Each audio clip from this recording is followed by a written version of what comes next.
जब से दुनिया में गोश्त खाया जा रहा है तब से ही इंसानी हाथों से बारबेक्यू बनाया जा रहा है। ईद उल अजहा का दिन हो और बारबेक्यू की बात ना हो, ये कैसे हो सकता है? ये तो वो डिश है जिसका सबको शिद्दत से इंतजार होता है। याद रखिए, ये बारबेक्यू बड़ी इमोशनल, जज्बाती और इंजॉयमेंट वाली डिश है। ये खानदानों को आपस में जोड़ती है। सारे कजन्स दोस्त मिलकर बैठते हैं। अब सीखों पर गोश्त को लगाना, उसको पकते हुए देखना, सीखों को पलटना और फिर इंतजार करना कि कौन सी सीख पकती है और किसकी बारी आती है। सालगिरह से लेकर बिजनेस मीटिंग तक हर जगह बारबेक्यू एक अहम डिश तस्वर की जाती है। हाँ, याद रहे, जिस लकड़ी पर आप बारबेक्यू पका रहे हैं उस दरख्त की लकड़ी का असर बारबेक्यू के जायके में आएगा। बारबेक्यू का वर्ल्ड रिकॉर्ड वो यूरुग्वे में बना। 200 शेफ 60 टन लकड़ी पर तकरीबन 16.5 टन गोश्त को 200 घंटे तक पकाते रहे। ये तो है पकाने वाला वर्ल्ड रिकॉर्ड। और खाने वाला वर्ल्ड रिकॉर्ड क्या है?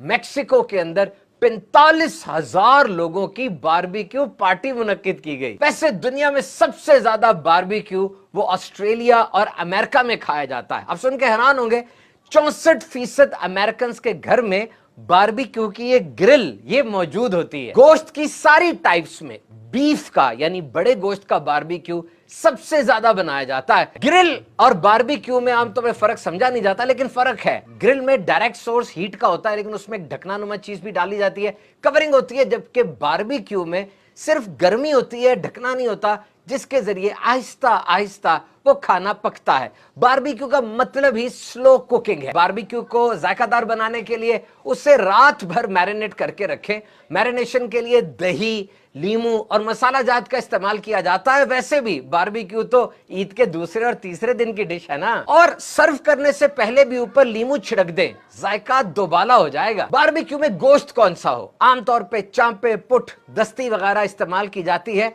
सारे ही चलते। और सीखों में उसको परोने का एक खास तरीका है। अगर उसके मुताबिक करेंगे तो पलटना आसान हो जाएगा और सही चीज तैयार होगी। शिनवारी, बहुत कुछ याद आ गया होगा आपको। शिनवारी दरहकीकत केपीके के इलाके का नाम है और वहां के तिक्के बारबेक्यू बड़ा मशहूर है। शिनवारी के मुताबिक गोश्त को नमक लगाकर थोड़ी देर पड़ा रहने दें और जब ऊपर रखे तो गोश्त में थोड़ी चर्बी भी रहे ताकि वो पिघल कर उसको वाटरी करता रहे और गोश्त जितना अपने पानी में पकेगा उतना ही मजेदार होगा। बारबेक्यू में जो हिस्सा जल जाए उसे ना खाएं, सेहत के लिए बहुत ज्यादा नुकसानदेह। जिस जगह पर पूरी दुनिया में लोगों की गैस या बिजली तक रसाई नहीं है, वहां पर यह बारबेक्यू किया जाता है। तो यह पकाने का आसान तरीन तरीका है। थोड़ी सी जगह घेर कर कम सरमाए के साथ ये बारबेक्यू का काम शुरू भी किया जा सकता है। बारबेक्यू बनाने से पहले ग्रिल को और सीखों को अच्छी तरह साफ कर लें। कोयले के छोटे टुकड़े इस्तेमाल करें और हो सके तो ग्रिल को पहले एक दफा जला लें। उससे ग्रिल के ऊपर गंदगी और चर्बी वगैरह अगर लगी होगी वो साफ हो जाएगी। सबसे अहम बात, कोयले के जो शोले हैं ना इनको बहुत ऊपर जाने दें ना बिल्कुल खत्म होने दें, बल्कि उनको कंट्रोल करके रखें।